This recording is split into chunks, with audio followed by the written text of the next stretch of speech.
અમે તમામ રાજનેતાઓને બડબોલા એટલા માટે કહીએ છીએ કારણ કે જ્યારે નથી બોલવાનું હોતું ત્યારે તેઓ ઊભા ઘોડે આવીને બોલવાનું શરૂ કરી દે છે અને જ્યારે બોલવાનું હોય છે ત્યારે એકદમ ચૂપ રહી જાય છે અને પોતાનું જ બોલેલું અચાનક ભૂલી જાય છે। આવું આપણે અવારનવાર જોયું છે। આજે આ બડબોલા નેતાની એક વાત કરવી છે અને એનું નામ છે રાઘવજી પટેલ, કૃષિ મંત્રી રાઘવજી પટેલ।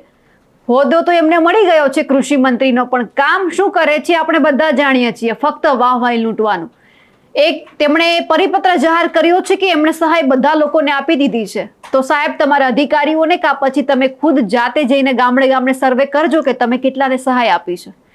અને એક તમે નિવેદન આપ્યું હતું 10 મહિના પહેલા, આજે તમને યાદ કરાવવું છે કે તમે કહ્યું હતું કે યુરિયા ખાતરની સાથે નેનો યુરિયા ફરજિયાત નથી, નેનોની બોટલ ફરજિયાત નથી, તો પછી કેમ આપવામાં આવે છે? શું તમારા બોલેલા શબ્દનું અહીંયા કોઈ વજન નથી?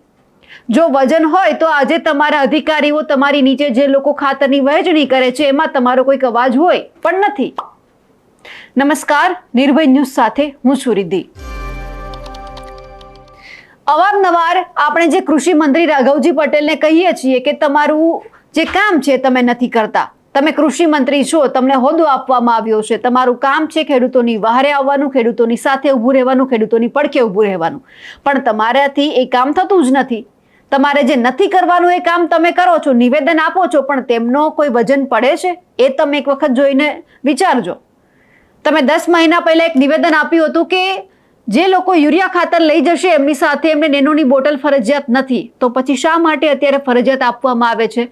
સાબરકાંઠામાં જુઓ, હળવદમાં જુઓ, આવા તો અનેક જિલ્લાઓ છે, અનેક તાલુકાઓ છે કે જ્યાંના ખેડૂતો વિરોધ કરી રહ્યા છે કે અમારે બોટલ નથી જોતી, અમે શા માટે વધારે પૈસા આપીએ? એક તો તમે ખાતર આપતા નથી, ખાતર માટે સવારમાં જઈને લાઈનમાં ઊભું રહેવું પડે છે, ત્યારે માંડ તમે એને 2 થેલી ખાતર આપો છો। ખાતર મળે છે, ખાતરની સાથે આ બોટલ પણ તમારે લઈ જવાની। હવે પૈસા તમે આપો છો એ તો ખેડૂતે પોતાના ખિસ્સામાંથી કાઢવાના છે, અને તેમ છતાં તમે નિવેદન આપો પછી તમારા અધિકારીઓ જ નથી સાંભળતા। હમણાં ચોમાસું સત્ર પૂરું થયું, એમાં કુંવરજી બાવળિયા એવું બોલ્યા હતા કે જે લોકો, જે વેપારી છે એ યુરિયા ખાતરની સાથે નેનોની બોટલ આપશે એમની સામે અમે જેમનું લાયસન્સ હોય છે એ રદ કરવા સુધીની કાર્યવાહી કરીશું। કોની કરીએ તો બતાવો। હવે વેપારીઓ ખુદ એવું કહે છે કે પરિપત્રમાં અમને ઉપરથી મોકલે છે, અમારે આપવાનું જ છે, ભલે નથી તેમ છતાં અમારે આપવું પડે છે, તો આ ખેડૂત જશે ક્યાં? એક તમે એક ખાતર લેવા સવારમાં લાઈનમાં ઊભો રહે છે, એમની પાસે માંડ 2 કે 3 થેલી ખાતર લેવાના ખેડૂત પાસે પૈસા છે, તેમ છતાં તમે એવું કહો છો કે બોટલ તો જોઈશે જ, તમારે લઈ જ જવી પડશે। હવે એ પૈસા ક્યાંથી કાઢવાના? તમે સહાય આપી છે તો કેટલા રૂપિયા? 1000 રૂપિયા, 1200 રૂપિયા, 1500 રૂપિયા। એમનાથી કોઈ જ ખેડૂતનું ભલું નથી થવાનું, કોઈ જ ખેડૂતનું ઘર નથી ચાલવાનું। અને અમુક તો એવા લોકો છે, એવા ખેડૂતો છે કે જેમને સહાય જ હજુ નથી મળી। હળવદના કેટલા ખેડૂતો એવા છે કે જે સામે ચાલીને સરકારને, કૃષિ મંત્રીને પૈસા આપવા જાય છે કે આલ્યો પૈસા, તમારે અમારા નથી જોતા, તમે આપવા ઈચ્છતા જ નથી। અને તમે પછી લાંબો ચોળો એક માહિતી ખાતામાં પત્ર બહાર પાડો છો, લખો છો કે અમે તો પૂરેપૂરી સહાય આપી છે। સાહેબ, ક્યાં પૂરેપૂરી સહાય આપી છે એ પણ એક વખત બતાવજો। એ જ પરિપત્ર લઈને તમે ગામડે ગામડે જજો તમારા અધિકારીઓ સાથે, તમે નથી પહોંચી શકતા તો તમારા બીજા કોઈ નેતાઓને મોકલજો, જેથી કરી અધિકારીઓ ખોટું ના બોલે ને નેતાઓની સામે બધું આવે। એક પછી એક સર્વેની માંગણી આમ કરાવજો કે કયા કયા ખેડૂતને કેટલા પૈસા તમે આપ્યા છે, આટલા કરોડ રૂપિયા તો તમે ફાળવણી કરી દીધી છે, સહાય આપી દીધી છે, પણ કયા ખેડૂતના ખાતામાં કેટલા પૈસા ગયા છે એક આંકડો લઈને આવજો, પછી એમનું બંનેનો સરવાળો કરજો ને પછી કહેજો કે તમે આટલી સહાય આપી છે। આમની પહેલા પણ અમે મુદ્દો ઉઠાવ્યો હતો કે યુરિયા ખાતરની સાથે નેનો યુરિયા ફરજિયાત આપવામાં આવે છે। હવે તમે બોલો છો તમારા શબ્દનું વજન નથી, તો પછી તમે શા માટે બોલો છો? વિધાનસભાની અંદર સત્ર ચાલતું હતું ને એ જ દરમિયાન તમને કોઈકે સવાલ પૂછ્યો કે યુરિયા ખાતરની સાથે નેનો યુરિયા ફરજિયાત આપવામાં આવે છે, નેનોની બોટલ ફરજિયાત આપવામાં આવે છે, ત્યારે તમે કહ્યું હતું કે ના એવું કંઈ જ નથી। તો એક વખત સાહેબે 10 મહિના પહેલા તમને યાદ ન હોય તો તમે અહીંયા સાંભળી લો, તમે વિધાનસભામાં આવું બોલ્યા છો, તમે કોઈકને જવાબ આપ્યો છે, તો પછી તમારા નીચેના લોકો કેમ એવું કહે છે કે મારે ફરજિયાત આપવું પડે છે? હવે ખેડૂતોને તમે સહાય આપી છે, ચુલ્લુભર સહાય આપી છે, એમનાથી એમનું શું ભલું થવાનું છે? પાણીની પિયત માટે તેઓ ફાંફા મારી રહ્યા છે।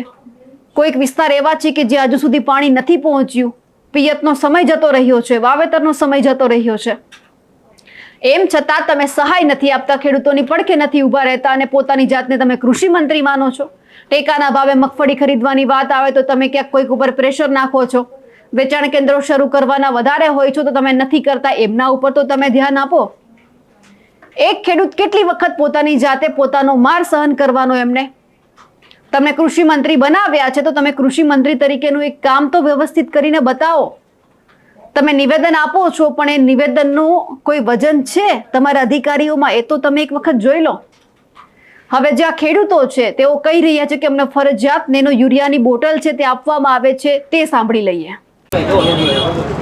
હળવદ સરદાર એગ્રો ખાતે જે અત્યારે યુરિયાની જરૂર છે ખાસ, અને કૃષિ મંત્રી દ્વારા જાહેરાત કરવામાં આવે છે કે ખેડૂતોને યુરિયાની જરૂર હોય તેની સાથે કોઈ વસ્તુ આપવામાં નથી આવતી, નેનો યુરિયા કે સલ્ફર કે ગમે કોઈ વસ્તુ. પણ આ હળવદ આ સરદારના એગ્રોએ જે અમે યુરિયા લેવા આવ્યા હતા ત્યારે એમોનિયા સલ્ફર એની સાથે આપવામાં આવે છે, અને ખેડૂતોએ અહીંયા વિરોધ કરવાથી અને ઉપલા અધિકારી સાથે વાત કરવાથી અત્યારે આ એમોનિયા સલ્ફર બંધ કરવામાં આવ્યું છે અને ફક્ત યુરિયા આપવામાં આવે છે. અને તમામ ગુજરાતના ખેડૂતોને મારી વિનંતી છે કે કોઈ પણ ડેપોની અંદર તમને યુરિયા કોઈ પણ બીજી વસ્તુ ભટકાડે તો લેતા નહીં, એનો વિરોધ કરજો.